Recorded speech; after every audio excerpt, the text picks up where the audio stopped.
Hello，大家好，今日我想向大家介紹一本書，叫做《When Breast Becomes Air》。呢一本書係我睇過我覺得最好睇嘅書之一嚟嘅。我向其他朋友介紹嗰陣咧，有啲朋友都會即刻走去買，但係有人同我講話，其實都係不過係患癌症啫，有啲咩值得睇啫？呢個世界上好多人都有 cancer 㗎啦，但係我覺得唔係咁樣㗎喎。作者叫 Paul，好細個嘅時候咧，佢已經開始思考人生嘅意義。17歲嘅佢希望將來可以成為一位作家。所以佢大學咧就讀咗文學同埋呢一個人類生物學系，一直讀到碩士畢業。佢發現文學作品其實不過係對於生死嘅紙上談兵，所以佢認為如果要更加切合去了解生死，就一定要去面對同埋體會，而體會得最多或者經歷得最多一定係醫生。於是佢就走咗去報呢一個耶魯大學醫學院。喺耶魯大學開學之前，佢就走咗去劍橋大學讀科學及醫學哲學碩士。美國嘅醫學院要讀2年，然之後再實習3至7年先叫做正式畢業。有一啲學科，例如神經外科同埋整容科，因為比較艱巨，所以一般都要讀7年。Paul 揀咗讀神經外科。Paul 一開始去神經外科去做住院訓練嘅時候，嗰度醫生就同佢講，通常做得神經外科最好嘅醫生，都會係全間醫院最好嘅醫生嚟嘅。如果你住院訓練揀得神經外科，亦都係總住院醫生嚟嘅。Paul 就覺得人嘅大腦係好重要㗎。任何大腦嘅損害都會可以令到一個人失讀、失語、行為障礙、無法自理，甚至係癱瘓。所以佢認為神經外科嘅醫生係非常之神聖，因為其實神經外科佢首先要承諾自己係一個好完美嘅醫生，並且佢係要承諾為病人去做一啲決定。而呢個決定係包括佢對病人能力嘅評價，同埋佢要知道對於病人嚟講乜嘢係最重要。每一個腦部手術，佢都要知道佢點樣做，同埋尤其係做到邊度要停。因為如果佢稍微做多咗少少，佢就會對於呢一個病人嘅人生有好重大嘅影響。唔係直接去關乎佢生定死嘅問題，而係究竟呢個生活值唔值得繼續生存落去。大腦係調節咗一個人對於呢個世界嘅體驗。所以任何神經外科嘅問題咧，都會逼患者同佢嘅屋企人同埋醫生一齊去做一個決定，究竟點樣嘅人生先係值得繼續落去。Paul 就認為神經外科對於醫生嘅要求非常之高，係要完美，並且呢一個科係可以直接同呢一個生同死交鋒。佢就分享到曾經有一位女士嚟睇病，佢嘅右手有刺痛感同埋冇辦法控制，影響佢扣唔到生瘤。呢位女士咧就走嚟睇醫生，佢以為佢自己中風。但係結果出嚟其實唔係嘅，佢係有呢一個膠質母細胞瘤。Paul 咧就話呢個時候，通常咧腫瘤科嘅醫生咧同埋呢一個神經外科醫生咧就會喺度發生口角啦。究竟係應該邊個走去同病人講呢個消息？Paul 就係同呢位病人講佢有呢個病，然之後病人咧就陷入咗一個靜默嘅狀態當中。佢知道咧呢個時候咧，佢應該做嘅咧就係要去捉緊病人嘅手，然之後俾啲信心佢，因為佢知道病人其實喺病嘅時候，第一樣學會嘅咧就係要喺唔好投訴嘅情況之下去承受自己嘅痛苦。佢覺得透過呢一種嘅溝通，可以俾病人一個信念，去一齊去打呢個仗。佢認為醫生唔係淨係保護性命，佢仲會幫病人去還原自己嘅身份，會俾睇唔到前路嘅病人一個可以預見嘅未來，俾佢哋知道條路可以點走，俾佢哋了解自己嘅價值。每一次手術嘅成功，佢都覺得對呢個世界有好大嘅貢獻。喺住院訓練嘅第6年，Paul 成日都會覺得背脊痛同埋體重驟降。其實根據醫生嘅直覺，佢知道自己係有 cancer， 但係佢又唔敢同佢嘅老婆 Lucy 講。本身神經外科嘅住院訓練咧係非常之高強度，每個禮拜係要做100個鐘。而 Lucy 一早已經完成咗住院訓練，喺史丹福大學嗰度就做呢一個副教授。神經外科嘅工作令到 Paul 早出晚歸，每一次返到屋企嗰陣，其實 Lucy 都瞓咗覺，聚少離多，溝通減少，加埋佢有呢一個情況，又唔敢分享，自己喺度默默喺度揾資料，喺度查。Lucy 就覺得 Paul 好似有啲咩瞞住佢咁，於是佢提出，不如我哋冷靜下先啦。然之後到 Paul 佢收到個報告，診斷咗佢有末期肺癌，並且已經擴散嘅時候，Lucy 就同佢講話：我唔會離開你。Lucy 就即刻決定佢哋不如都係生一個小朋友。睇到呢度，其實我係有好多疑惑，因為我覺得 Lucy 佢一個咁有事業嘅女性，明知阿 Paul 應該都好快會死啦，啦，點解佢仲會喺呢個時候為佢生小朋友呢？Lucy 佢都有問過阿 Paul 㗎，如果佢生一個小朋友，會唔會令到佢更加唔開心，令佢更加唔捨得離開呢個世界？因為喺佢死之前，仲有一個牽掛喺呢個世界上。Paul 就認為呢個決定咧應該係喺 Lucy 手上，因為佢認為以後 Paul 會喺 Lucy 同埋佢嘅小朋友嘅人生中缺席好長一段時間。但係 Lucy 最後佢都決定咗生呢個小朋友，因為佢覺得人生唔係為咗逃避痛苦而存在，而係要去製造一個意義。而呢個意義唔係話你好安全就可以到達。如果你只係為咗刻意去迴避可能會遇到嘅苦難，你就唔會揾到意義所在。Lucy 喺最後一個章節亦都有提及，佢當時只係想諗辦法去幫 Paul 去令到死之前更加圓滿嘅人生。喺 Lucy 生小朋友之前， Paul 就入咗重症加護病房。Lucy 帶住肚都係咁喺 Paul 身邊講嘢，想激發佢嘅意志。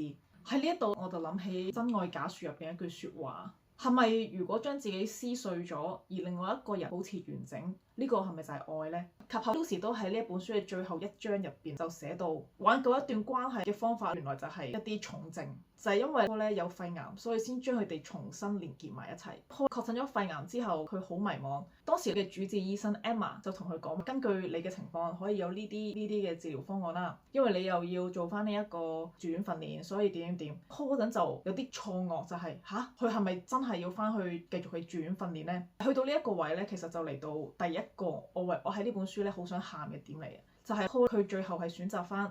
去完成佢第7年嘅住院訓練。本身一個人如果佢確診晚期肺癌，我相信其實應該會抌低晒所有嘅嘢啊，跟住可能去散心去旅行，好似高行健喺靈山入邊都係咁嘅，一個人咁去旅行去遊歷。但係 Paul 竟然係選擇翻去做佢呢個咁高強度嘅工作，而我有時候係懷疑就係因為佢咁高壓，對自己要求咁高，要求完美，有咁多嘅壓力積喺心入邊，所以先會誘發咗佢呢個病啊。所以我其實當時都覺得，如果一個人係咪究竟要翻去一個咁高嘅強度，咁其實對佢嚟講係咪加速佢嘅死亡呢？ Paul 重返呢一個工作崗位嘅前一晚啦，大量咁樣去閱讀一啲相關嘅文獻，反覆喺腦入邊模擬同埋示範手術嘅過程。喺重返工作崗位嘅嗰個朝早，佢因為身體嘅疼痛，所以佢心入邊就響起一把聲。佢因為好痛，佢就覺得 I can't go。但係呢個時候，佢腦海入邊就浮現咗 Samuel Beckett 嘅一句説話 I'll go on。呢兩句説話不斷咁樣反覆，最後佢邁出咗呢一步，因為 I'll go on。一開始佢決定翻去住院訓練嘅時候，佢啲同事都好驚訝，問佢你呢個時候仲翻嚟啊？你唔係應該多啲陪下你屋企人咩？但係 Paul 就堅持，咁最後佢就提出咗條件，就話一日咧佢只會做1個手術，並且要有其他人傍住佢嘅。醫院嗰邊都同意咗。由於身體嘅虛弱，Paul 好多行政上邊嘅嘢都要由其他同事幫佢去分擔。佢每日都會去服用大量嘅止痛藥，只係為咗完成當日嘅工作。其他同事亦都會幫佢手咧分擔一啲行政上嘅嘢，減輕佢嘅負擔。直到有一日，佢喺醫院嗰度撞到一位同事，嗰位同事就同佢講：我哋呢排都喺討論緊你啊。Paul 就好好奇問點解，嗰位同事就同佢講：大家都諗緊你畢唔畢到業。Paul 佢正想講話點會畢唔到業啊？佢表現咁好，但係佢發現佢講唔出口呢句説話。佢發現佢過去用咗癌症作為藉口，去避開咗好多嘅責任。於是佢決定要重返正軌，要翻去確診癌症之前嘅高強度嘅工作。佢唔單止要做手術，所有行政嘢都要親力親為。所以呢一個位咧，其實我睇到好想喊，因為我會覺得佢明明係應該要好好休息，好好去調理身體，但係佢竟然翻去原來嗰個咁大壓力嘅環境嗰度。咁呢個大壓力咧，其實可能會促使佢嘅病情會變得更加嚴重。佢呢個精神咧都好打動我，因為我覺得佢從來都冇放棄，同埋佢一直都好有毅力。佢一直積極咁樣去接受治療。咁當時咧，癌細胞咧亦都有縮細嘅症狀，令到佢覺得病情好似控制咗咯。佢好似翻去原來嘅人生軌道。佢亦都會開始去揾工啦，因為佢一直諗法都係佢要前面20年要做醫生同埋醫學嘅研究員，後邊20年佢要做一個作家。佢去咗一個地方度面試，而嗰個地方亦都願意請佢，有佢夢寐以求嘅工作，有過百萬美金嘅醫學實驗所，亦都有好靚嘅風景。但係佢一諗到，如果一旦佢癌症復發，Lucy 就會變得孤立無援，所以佢打消咗呢個念頭。Paul 就話到，病最滑稽個點就係，當你一直繼續落去嘅時候，你嘅價值都一直係咁變化。佢經歷咗悲傷嘅5個階段：否認、憤怒、討價還價、抑鬱、接受。Paul 癌症復發，所以第7年嘅住院訓練結束嘅最後一場手術，佢已經知道呢個好可能係佢人生嘅最後一場手術，所以佢堅持要一個人去做完呢一場手術。中途曾經有人話想幫佢完成埋呢個手術，但係佢就話唔使啦，佢要自己嚟。當完成呢一場手術嘅時候，佢返到去自己間房去執一啲行李，包括以前過夜着嘅衫、牙刷、番梘、零食、充電器、頭骨模型。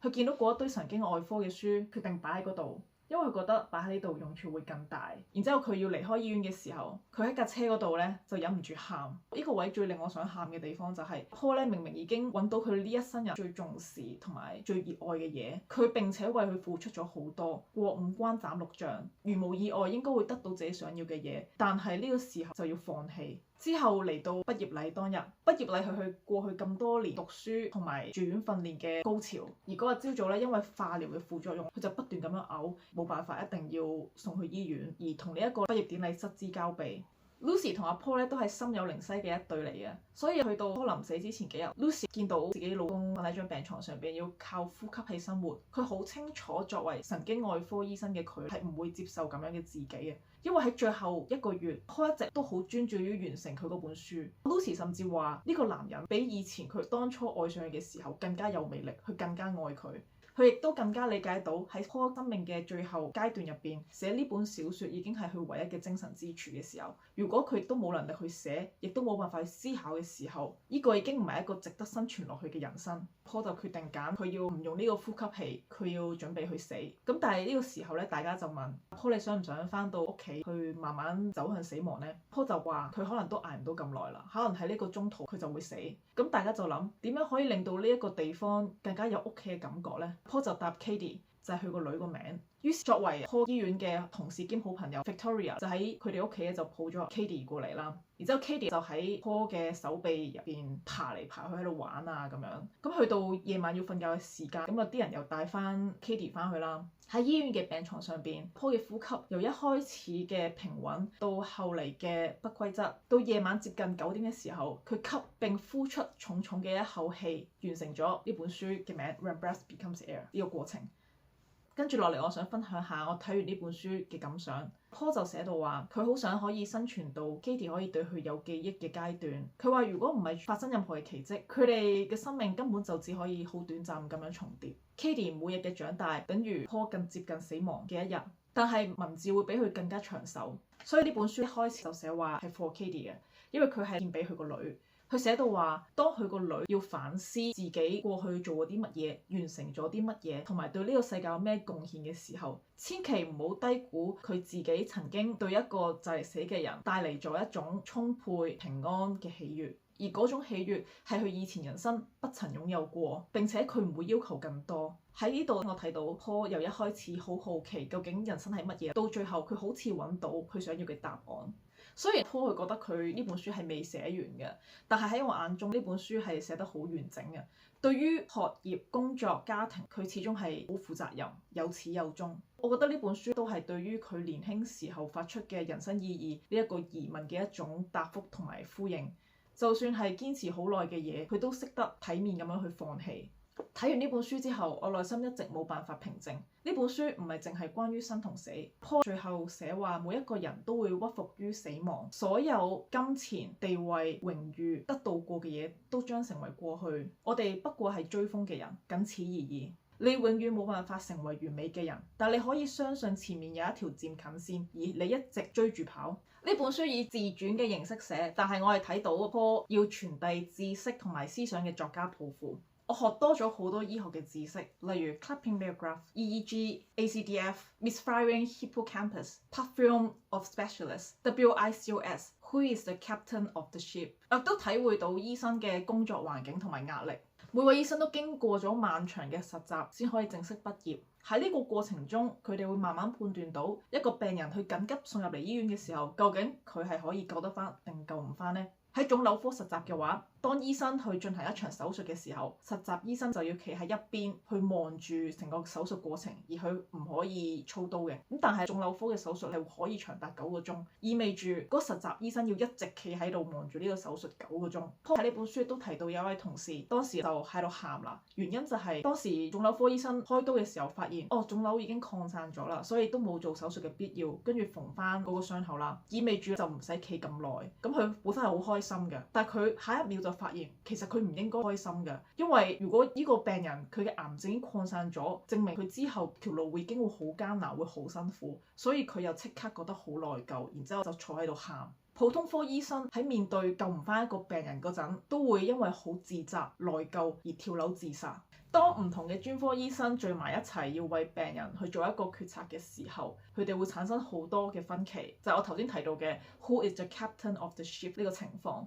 其實都係反映咗醫生係好六神無主嘅。喺第一次同主治醫生 Emma 會面嘅時候 ，Emma 咧就拒絕回應 Paul 關於 Kaplan-Meier survival curves 嘅問題。到最後化療失敗嘅時候，當 Paul 再去同佢傾關於究竟仲可以生存幾多年 ，Emma 就答佢話：你仲可以生存5年。但係 Paul 知道其實 Emma 呢一個並唔係嚟自權威性嘅一個講法，而只不過係一個個人嘅懇求。喺呢一刻佢發現醫生同病人嘅關係只不過係攬埋一齊去望住深淵嘅兩個人。醫生喺面對冇辦法控制嘅力量同命運面前，都會好焦慮。人咧有時候係需要呢一種作家去涉獵唔同嘅知識。Paul 就同朋友講點解佢要寫呢本自傳，係因為佢想讀者可以有沉浸式嘅體驗。佢曾經引用 Michel de Montaigne 嘅一句説話，就係如果一個人去教人點樣去死，佢都可以教人點樣去生。佢確實都做咗呢個效果。因為睇完呢本書嘅時候，我第一個感覺就係死了一次才學會愛。佢係有好多唔同嘅知識喺度，而呢啲知識係互相連結、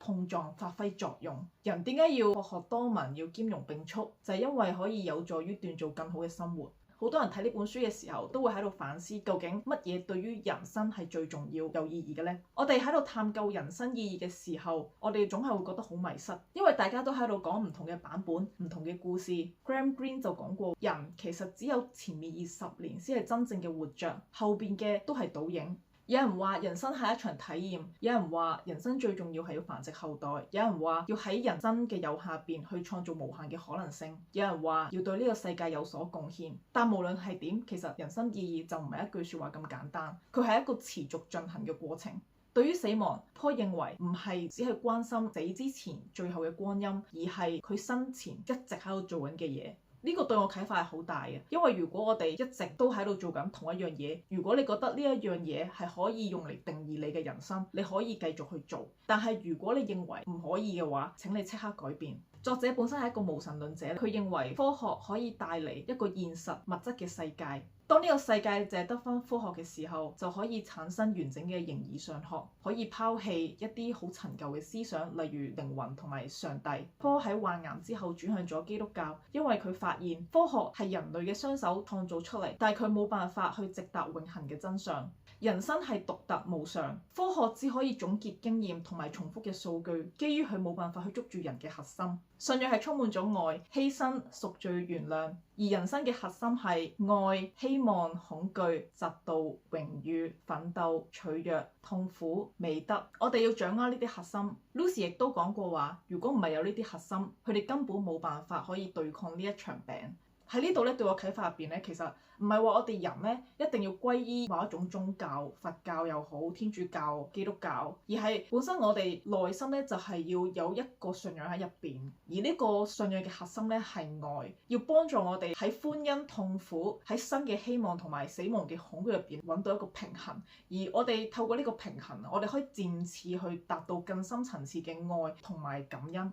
我好中意呢本書嘅原因係因為Paul佢始終貫穿咗佢嘅文學素養喺入面，佢善於去運用詼諧嘅語調同埋比喻去描述表達悲傷嘅情況。例如講到佢由醫生切換到病人身份嘅呢個轉變，佢就用李爾王嘅虛榮心所造成嘅戲劇化效果嚟形容佢而家嘅人生係佢過去嘅選擇總和。佢話佢嘅情況咧，比莎士比亞有更多嘅希臘悲劇成分，就好似俄狄浦斯王同佢嘅父母命運咁，再多嘅努力咧都係徒勞。例如佢入 ICU 嘅時候，佢就用咗 Eliot 嘅詩嚟形容佢當時意識模糊嘅狀態。Katie 出世嘅時候，佢就話佢望到前邊唔再係一片荒原，而係一片有待佢去前進嘅空白。當時我就諗起 Eliot 嘅 Wasteland，及後喺佢過身之前嘅禮拜六，喺屋企人面前就朗讀咗 Eliot 嗰首 Wasteland。雖然係一本自傳，但係充分咁結合咗佢嘅文學、哲學同埋醫學知識。我並冇以消遣嘅方式去閱讀，每一次佢提及嘅專業術語、